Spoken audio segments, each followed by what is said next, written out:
Jonathan Jordan, Research Fellow Inadis dan peminat kajian Rusia dan Eropa Timur. Apakah benar Anda pergi ke Moskow di masa perang ini? Benar, saya datang ke Moskow tanggal 16 April, tiba di Bandara Domodedovo dan kemudian menghabiskan 2 minggu di wilayah Rusia. Kenapa Anda pergi ke Moskow? Padahal sedang di masa perang. Sebenarnya ini sesuatu yang udah saya rencanakan dari lama yang tertunda karena corona, dan mengingat Rusia sendiri masih punya hubungan penerbangan dengan Indonesia dan juga masih memberlakukan visa turis bagi Indonesia, maka saya melaksanakan itu meskipun memang saat ini situasinya sedang tidak mudah, dan ini juga merupakan realisasi dari apa yang sudah saya kejar sejak lama, terutama karena saya pernah mempresentasikan tulisan saya di sebuah universitas di Rusia, tapi saat itu sedang pandemi sehingga secara online, dan baru sekarang saya bisa mengunjungi Rusia dan mempraktekkan apa yang selama ini saya pelajari tentang Rusia dengan melihatnya secara langsung, dan bagi saya itu sangat penting. Kemana saja Anda di Moskow? Apakah ke kota-kota lain juga di Rusia? Selama di Moskow saya mengunjungi berbagai tempat wisata yang sudah terkenal seperti Kremlin, Lapangan Merah, maupun berbagai museum-museum terkenal ya seperti Museum Antariksa, terus juga Museum Angkatan Bersenjata dan lain-lain. Seminggu setelah saya di Moskow saya datang ke Saint Petersburg, itu perjalanan kereta kurang lebih 4 jam, dan di sana juga saya mendatangi tempat-tempat bersejarah. Setelah dari Saint Petersburg saya kembali ke Moskow sempat melihat Lapangan Merah sekali lagi sebelum saya kembali lagi ke Jakarta. Apa yang berbeda dari Moskow di masa perang? Seperti kita ketahui, konflik antara Rusia dan Ukraina memang kombatnya terjadi di Ukraina. Tapi bukan berarti Rusia sepenuhnya lepas dari apa yang terjadi di sana, karena memang sejak beberapa waktu lalu Ukraina itu mengadakan beberapa kayak bagaimana mereka melakukan beberapa penyusupan, dan kemudian mereka menggunakan penyusupan itu untuk melakukan beberapa serangan-serangan kecil sporadis di wilayah Rusia.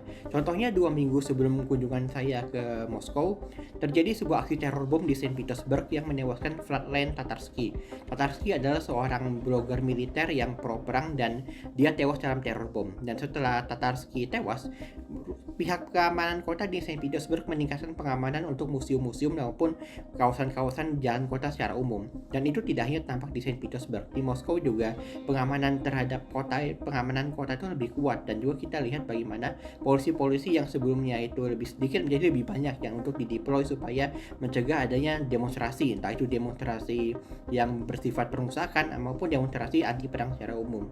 Dan ini juga akan kemudian tampak dalam bagaimana mereka itu sangat mempromosikan propaganda ke masyarakat Rusia.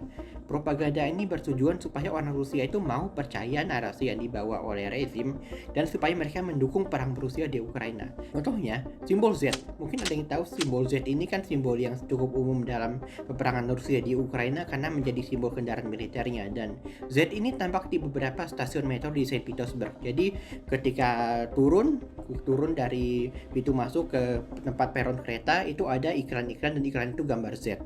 Kemudian juga selain itu, ada satu mobil truk di pinggiran kota Moskow, dia juga di kaca depannya itu ada simbol Z juga.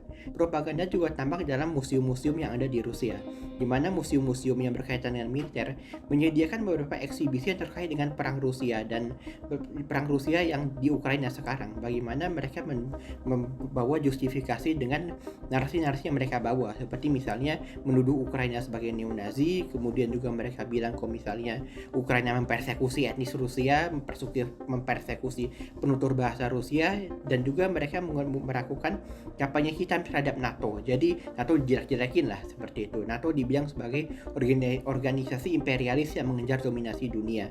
Kemudian juga di museum-museum itu juga ditampilkan beberapa war trophies ya, atau misalnya kepemilikan dari tentara Ukraina maupun kelompok-kelompok milisi pro Ukraina yang ditangkap sama pihak Rusia, yang khususnya mereka yang menyerah ke pihak Rusia, dan itu ditampilkan supaya memperlihatkan kesan kemenangan bagi masyarakat Rusia. Upaya ini dilakukan di museum-museum supaya orang-orang Rusia itu tahu terhadap apa yang terjadi di Ukraina, tapi dari sudut pandang Rusia seperti itu. Propaganda juga tampak dalam bagaimana televisi itu juga menayangkan konflik Ukraina secara rutin, terutama TV negara seperti PRV Kanal, itu seperti TVRI-nya itu mereka beritain tuh kayak hari ini tentara Rusia udah sampai mana, hari ini tentara Rusia ngapain aja, dan tentu saja siaran-siarannya juga dibumbui dengan propaganda supaya orang Rusia mau percaya. Jadi ya memang upaya propaganda ini juga sangat masif ya. Bagaimana propaganda ini juga tampak dalam di satu jalan kota, yaitu Jalan Arbat. Itu sebenarnya jalan turisme ya, seperti Orchard Road di Singapura, tapi di sana ditampilkan satu eksibisi mengenang anak-anak korban perang di Donbas yang katanya adalah anak-anak yang dibunuh oleh angkatan bersenjata Ukraina. Jadi mereka berusaha mempromosikan narasinya mereka melalui eksibisi-eksibisi yang tidak hanya di museum tapi juga di jalanan kota.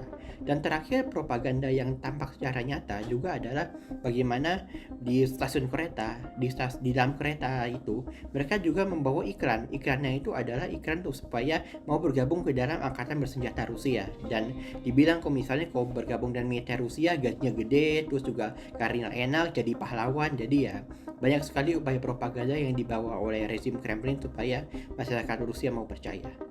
Bagaimana kemudian rakyat Rusia, warga Moskow, menanggapi perubahan-perubahan tersebut? Meskipun memang secara umum rakyat Rusia tidak terlalu terdampak dalam kehidupan sehari-harinya ya, kayak misalnya mereka masih bisa jalan-jalan, mereka masih bisa makan-makan, masih bisa nonton-nonton ya, masih bisa hore-hore di panti taman gitu bareng keluarganya. Tapi memang bagaimana perang ini tetap berdampak kepada worldview-nya mereka juga. Contohnya ketika saya di depan VDNH itu ada suatu taman hiburan yang seperti TMI di Jakarta. Di sana itu ada beberapa orang tua, mereka membawa bendera Rusia dan juga mereka membawa pita ini. Pita ini adalah pita Saint George yang sebenarnya ini adalah simbol kemenangan Rusia di Perang Dunia II, tapi oleh rezim Kremlin ini juga digunakan untuk mendukung kebijakan-kebijakan militernya Putin, termasuk yang di Ukraina sekarang. Dan oleh karena itu pita tadi dilarang di beberapa negara Eropa tapi tidak di Indonesia, untuk sekedar info. Dan mereka membawa pita itu dan mereka membawa sebuah bendera yang bertuliskan kami mendukung presiden, bagaimana dengan Anda? Dan mereka berusaha mengajak supaya orang-orang yang di jalan mau berbicara kepada mereka, dan mungkin diberitakan itu juga, diberitakan propaganda juga ya. Tapi selebihnya, meskipun rezim Rusia ini berusaha mempromosikan konfrontasi dengan Barat, khususnya Amerika Serikat dan Uni Eropa, hal itu tidak begitu tampak nyata dalam beberapa bentuk aspek kehidupan nyata yang ada di Moskow. Contohnya apa? Contohnya di kafe. Di kafe, orang putarnya musik barat gitu.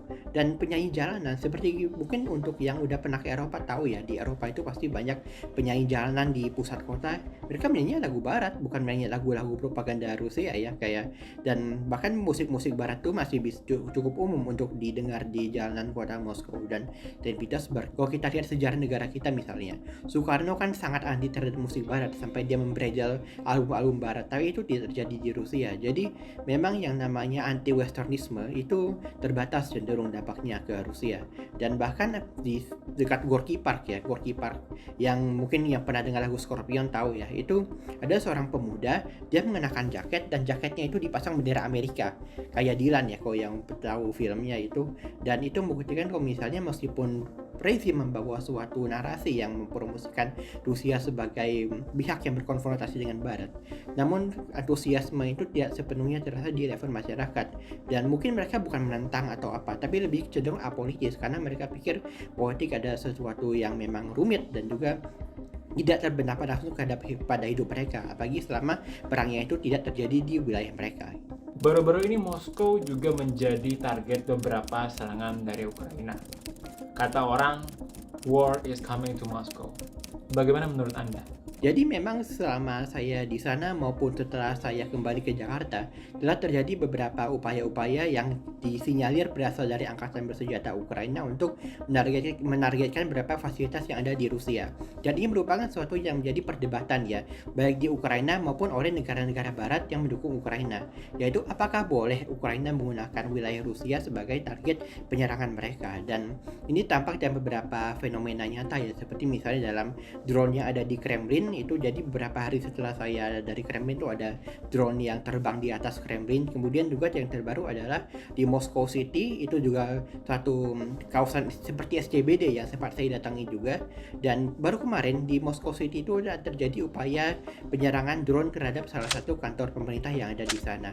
Dan kalau misalnya kita bicara ya soal penyerangan-penyerangan yang dilakukan secara sporadis ini ya, memang belum menimbulkan dampak yang signifikan karena tidak berdampak kepada rakyat Rusia secara langsung. Tetapi di media sosial, terutama dari beberapa pemikir Ukraina, mereka menyebut kalau misalnya war must come to Russia in mass. Artinya rakyat Rusia, warga Moskow harus bisa merasakan dampak perang itu secara nyata. Dan mungkin ini terlihat dalam wujud serangan-serangan yang lebih lanjut kepada Rusia ya.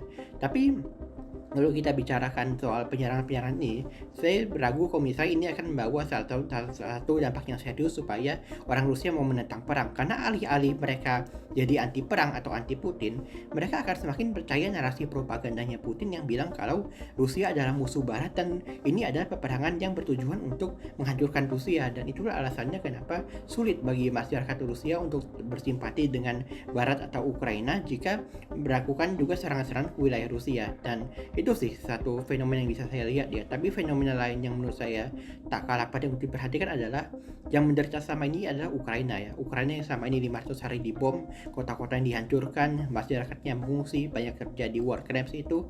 Dan sebenarnya diskusi-diskusi ini memang penting, tapi kita juga tidak bisa lepas dari fakta kalau misalnya Ukraina lah yang selama ini menjadi target-target penyerangan. Dan oleh karena itu ketimbang melakukan serangan balik yang melibatkan serangan ke fasilitas sipil ya, lebih baik juga kita memicu upaya-upaya deeskalasi, terutama bagaimana sekarang negara dunia ketiga juga berusaha supaya ada regularity ya, supaya bagaimana tidaknya memastikan kalau misalnya konflik ini bisa di-manage terlebih dahulu supaya tidak menimbulkan kerusakan yang jauh lebih besar ya, terutama soal pangan, terutama juga soal energi. Dan saya lihat bagaimana potensi negara-negara berkembang untuk memitigasi dampak konflik ini supaya bisa kita harapkan sepenuhnya supaya peperangan dan konflik segera berakhir, sehingga Moskow dan Kiev dan kota-kota di Ukraina maupun di Rusia juga bisa hidup dalam damai dan tenang. Oleh karena itu, saya berharap juga supaya deeskalasi ini bisa dijaga juga supaya konflik ini bisa segera diakhiri dan masyarakat bisa hidup dalam damai. Karena juga bagaimana mencegah konflik yang lebih besar, khususnya yang melibatkan senjata nuklir, merupakan PR besar bagi komunitas internasional saat ini, khususnya di tengah isu perang dingin kedua antara Amerika Serikat dengan Rusia dan Tiongkok di pihak yang lain.